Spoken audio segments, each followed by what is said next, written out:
hari ini 29 Juni 2024 itu adalah hari kiamat. Begitu keyakinan seorang astrolog dari India bernama Kushal Kumar yang mendasarkan keyakinannya dengan astrologi yang dia dasarkan atas kitab Weda dalam tradisi Hindu. Ia, Kushal Kumar, telah populer sebagai seorang astrolog yang memprediksi banyak hal. Dan kali ini tentang hari kiamat. Seperti biasa, gue gak akan ngomongin orang karena gue menghormati setiap orang. Yang jika gue menghina orang itu, berarti gue menghina Tuhan sebagai pencipta orang itu. Gue juga tidak sedang ngomongin peristiwa, karena bahkan mungkin sebagian besar orang nggak tahu peristiwa yang sebenarnya. Diberitakan Kushal Kumar itu memprediksi terjadinya hari kiamat.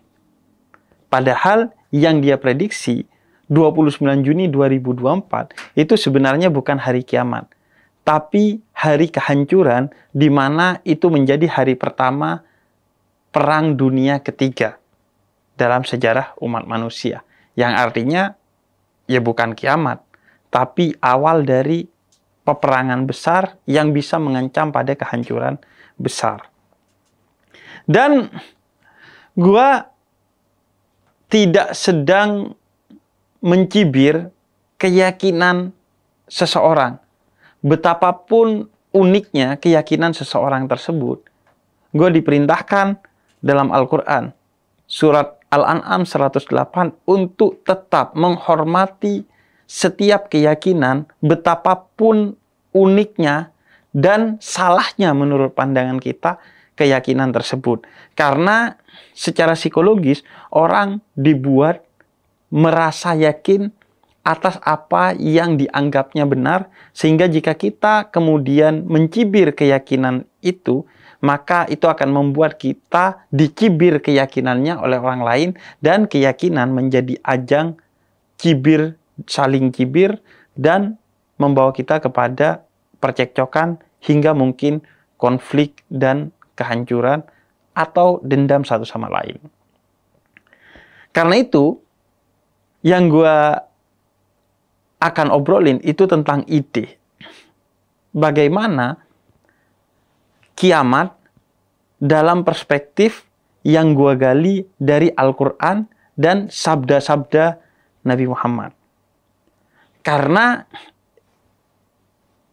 orang yang berbicara tentang kiamat, bahkan secara langsung ataupun tidak langsung memprediksi hari kiamat, atau terus mensugesti bahwa kiamat sudah dekat, kiamat sebentar lagi, itu bukan hanya ada di India dan dalam tradisi agama tertentu, tapi ada di berbagai negara dan dalam tradisi agama dan budaya negara dan bangsa manapun. Sebelumnya ada yang memprediksi bahwa kiamat itu tahun 2012 misalnya. Bahkan dalam tradisi umat Islam di Indonesia, ada sebagian orang yang seringkali menceramahkan tanda-tanda kiamat dengan mencari-carikan dalilnya dari Al-Quran dan Sunnah Nabi Muhammad. Sehingga kemudian isi ceramahnya tentang kiamat, lalu kiamat, dan kiamat lagi, kiamat lagi. Bahkan di manapun dia berbicara, dia terus-terusan menjadikan kiamat sebagai temanya. Pertama-tama, bisa jadi orang yang terus membicarakan tentang kiamat atau bahkan memprediksi kiamat dalam konteks psikologis, ia memiliki masalah secara mental. Yakni, ia memiliki pesimisme hingga keputusasaan secara mental yang menyebabkan ia ingin dunia ini berakhir saja. Agar keputusasaan dia itu tidak berlanjut. Agar pesimisme dia itu tidak berlanjut. Agar ketidakbergairahan dia dalam hidup itu terpenuhi dengan habisnya dunia ini. Bisa jadi ini juga masalah mental dengki kepada orang lain. Hidupnya hancur dan melihat hidup orang lain sukses, sehingga kemudian dia memang tidak ingin dia sukses juga seperti orang lain. Itu namanya iri. Kalau dia ingin apa yang menjadi kesuksesan orang lain itu diambil dan menjadi miliknya. Tapi dengki, yaitu gak apa-apa gue gak punya, tapi yang penting dia juga gak punya. Dan akhirnya secara tidak langsung, dia tersugesti untuk, ya mending kiamat aja deh. Biar bukan hanya gue yang menderita, dia juga yang sudah sukses, itu menderita. Dan ini pola pikir yang secara psikologis bermasalah secara mental. Bukan hanya bahkan secara psikologis, tapi secara ideologis. Dalam agama, putus asa itu adalah salah satu dosa besar. Karena berarti kita tidak memiliki iman bahwa ada Tuhan yang menjaga segala sesuatu dengan penuh cinta sebaik-baiknya, sehingga tidak seharusnya kita berputus asa karena kita memiliki Tuhan. Sebesar apapun masalah kita, kita memiliki Tuhan yang lebih besar dalam memberikan solusinya atas masalah-masalah yang ada pada kita. Maka bisa jadi problemnya psikologis yang pertama. Dia putus asa dan akhirnya tersugesti tuh. Pikiran-pikiran, mending kiamat aja. Masalahnya, mungkin hanya Anda dan segelintir orang saja yang hidupnya pesimis, putus asa dan ingin kiamat karena merasa hidupnya tidak indah. Tapi jika Anda membuka mata lebih luas, Anda akan ketahui bahwa sebagian besar orang itu memiliki hidup yang indah. Maka seharusnya kalau Anda merasa hidup Anda tidak indah, lihatlah orang lain yang hidupnya indah agar Anda termotivasi untuk bertumbuh seperti orang lain sehingga hidup Anda menjadi indah juga. Bukan malah dengki, ingin orang lain dengan segala keindahan hidupnya juga hancur seperti Anda. Dan kalaupun Anda merasa hidup Anda tidak indah, bukankah hidup Anda dulunya indah ketika masih kecil dengan segala tawa dan cerianya? Bukankah bisa jadi hidup Anda menjadi indah di masa depan jika Anda tidak berpikir secara pesimistis dengan kemudian menganggap, bentar lagi udah kiamat. Kiamat sudah dekat. Mending kiamat. Maka sudah sepatutnya secara psikologis pikiran-pikiran yang negatif, apalagi hingga berharap kiamat segera datang, itu diintrospeksikan agar kemudian membuat kita sehat secara mental sehingga hidup secara optimis. Jangankan berharap kiamat karena kita putus asa kepada hidup kita. Berharap kita mati, apalagi hingga melakukan tindakan yang menyakiti diri kita dan ujungnya membunuh diri kita. Itu saja tidak diperkenankan dalam Islam, yang itu disebut dosa yang tidak kecil tapi besar, apalagi jika sampai bunuh diri. Bahkan menurut sebagian ulama, dosanya tidak akan pernah terampuni dan kita akan abadi di neraka. Atau paling tidak, menurut ulama-ulama yang lain, paling tidak kita akan lama di neraka karena dosa bunuh diri. Atau sekedar kita berharap, mati aja kali. Kemudian yang kedua, bisa jadi tentu bagi seorang muslim, masalahnya teologis. Seolah-olah dia tidak membaca dalam Al-Quran yang dalam banyak ayat serta sabda-sabda Nabi Muhammad yang menjelaskan dalam berbagai riwayat bahwa as-sa'ah atau waktu-waktu yang gaib Itu hak prerogatif Allah untuk menentukannya dan yang memiliki pengetahuannya. Tidak ada manusia di muka bumi ini, termasuk Nabi Muhammad, yang tahu tentang kapan itu kiamat. Yang diketahui oleh Nabi Muhammad dan dikabarkan kepada kita hanya tanda-tandanya. Itu pun bukan untuk kita berromantisme dengan tanda-tanda itu, tapi untuk membuat kita hati-hati sehingga bertumbuh sebagai manusia untuk mempersiapkan diri menjemput kiamat. Baik kiamat besar, yaitu hancurnya alam semesta, ataupun setiap kita akan mengalami kiamatnya sendiri-sendiri, yaitu kematian kita. Maka yang seharusnya dipikirkan adalah apa persiapan kita, bukan kapan waktunya.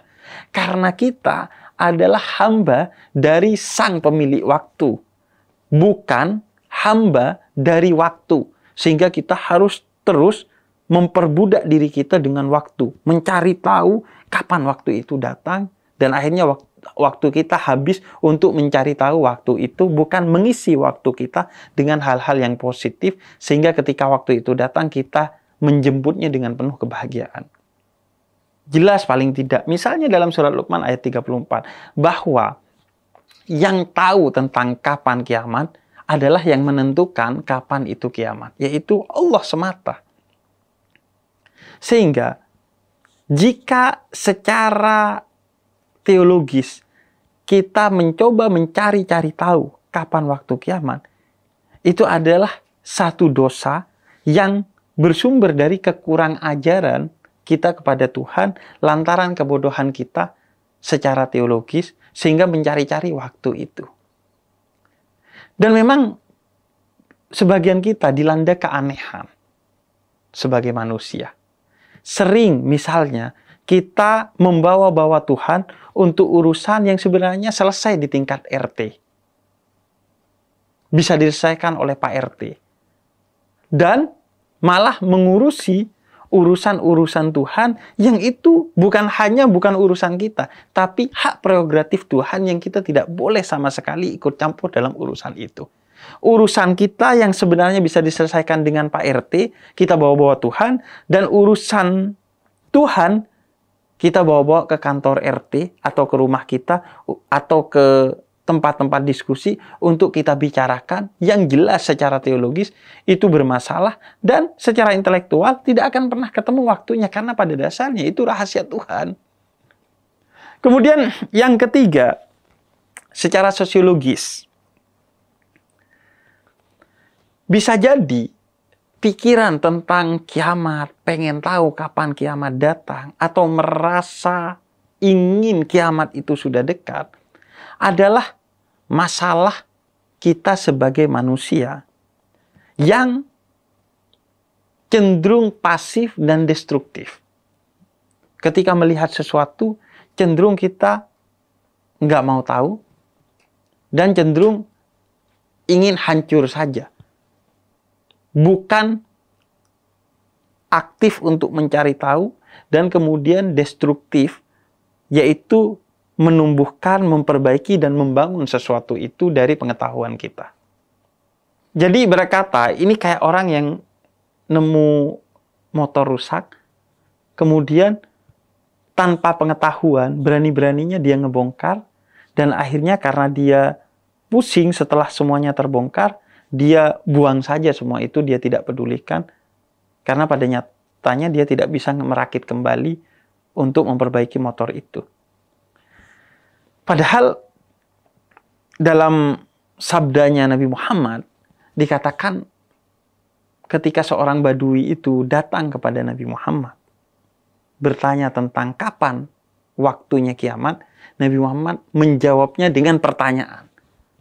Apa yang kamu persiapkan jika kiamat telah datang? Kemudian badui itu menjawab, aku mencintaimu dan mencintai Tuhanmu. Tuhan kita semua. Maka kemudian kata Nabi Muhammad, Al-mar'u ma'aman ahabba. Begitu riwayat dari Sayyidina Anas bin Malik. Seorang pecinta akan dikumpulkan bersama orang-orang yang dicintainya. Artinya, seharusnya kita itu aktif dan konstruktif, bukan pasif dan destruktif secara sosiologis sebagai manusia. Ketika kita tercipta di dunia ini, seharusnya kita mencari tahu kita ini dari mana, di mana, dan mau kemana, serta kemudian destruktif, membangun diri agar sukses di dunia ini. Bukan seperti yang sering gue lihat di media sosial sekarang. Gue gak minta kok dilahirkan ke muka bumi ini, ngapain? Gue harus capek-capek, bertumbuh, dan berprestasi. Ini persis dengan orang-orang yang selalu pikirannya kiamat, kiamat, dan kiamat. Gue gak minta kok di dunia ini. Ya udah, kalau Tuhan mau bikin kiamat, kiamat aja, gue gak peduli. Ini pola pikir yang secara sosiologis bermasalah. Karena dia pikirannya pasif dan destruktif. Nggak mau ngapa-ngapain, dan nggak peduli kalau semuanya hancur, termasuk kalaupun dia menjadi sebab kehancuran itu. Idealnya, manusia itu bertanya tentang kenapa dia diciptakan, kenapa dia dilahirkan, untuk bertumbuh. Bukan untuk kemudian mendestruksi, menghancurkan. Gue gak minta kok. Karena itu, ketika kita sudah pasif dan destruktif, sudah gak peduli dengan segala sesuatu, termasuk tentang diri kita, dan ingin semuanya hancur, sebagai manusia secara sosiologis, kita sudah bermasalah. Karena secara mendasar, semua manusia didesain, hal yang paling mendasar dan pokok dalam otak mereka itu survival. Naluri untuk survive, untuk tetap hidup, untuk bertumbuh, untuk berprestasi, untuk bahagia, dan untuk berujung di ujung yang baik. Atau dalam bahasa Islam, husnul khotimah. Maka secara sosiologis, bahkan secara ideologis dalam Islam, seharusnya kita itu bukan bertanya dan mencari tahu tentang kapan kiamat, tapi mempersiapkan jika kiamat itu telah datang. Pun kalau kita bertanya tentang kapan itu kiamat, itu adalah bukan pertanyaan teologis yang benar-benar ingin tahu kapan waktu kiamat, melainkan satu motivasi untuk kemudian kita bertumbuh, mempersiapkan diri kalau kiamat itu sudah dekat atau akan segera tiba. Tapi orang yang bermasalah secara sosiologis, bahkan ideologis secara Islam, dia hanya mencari tahu kapan kiamat, dan kemudian ingin disegerakan kiamat, karena dia tidak pernah mempersiapkan dirinya untuk kiamat.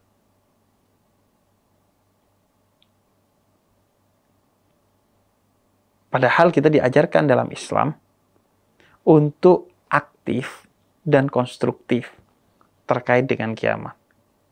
Aktif untuk kemudian mempersiapkan diri, menjemput waktu kiamat itu, baik kiamat bagi diri kita sendiri yaitu kematian, dan kiamat yang mungkin dirasakan oleh setiap manusia, kita tidak pernah tahu kapan waktunya, yaitu hancurnya alam semesta. Dan konstruktif, yaitu bertumbuh untuk terus menjadi lebih baik lagi ketika kiamat itu tiba. Makanya dalam sabdanya yang lain, Nabi katakan, jika beberapa saat lagi kiamat dan di tanganmu ada bibit tanaman, maka tanamlah. Artinya, tetap positif dan konstruktif walaupun kiamat beberapa saat lagi akan tiba. Dan pesan yang juga bisa kita ambil dari sabda Nabi tersebut, yaitu jadilah pribadi yang memiliki visi ekologi, bukan yang destruktif melihat keadaan. Sehingga ketika melihat alam semakin panas, kemudian hewan langka semakin sedikit, kemudian keadaan ekologi menjadi semakin buruk, yang kita lakukan kemudian, ya udah, gue gak mau ngelakuin apa-apa, terserah deh, mau rusak. Atau bahkan kita juga berkontribusi dalam kerusakan itu. Tidak begitu. Islam mengajarkan kita harus punya visi ekologi. Seandainya pun dunia benar-benar mau hancur karena kiamat, kamu memiliki tanaman di tanganmu, tanamlah. Karena setiap kebaikan yang kamu lakukan akan ada ganjarannya di sisi Tuhan secara berkali-kali lipat, dan kamu harus memiliki upaya untuk terus menjaga bumi ini agar kalaupun hancur, karena waktunya telah hancur, bukan karena dihancurkan oleh kita. Ya udahlah ya, nggak usah mikirin kapan kiamat. Yang harus lu pikirkan adalah kapanpun kiamat itu tiba, gua telah siap karena gua adalah pribadi yang selalu mempersiapkan diri untuk kiamat itu tiba. Baik kiamat berupa hancurnya alam semesta maupun kiamat berupa matinya kita sebagai manusia.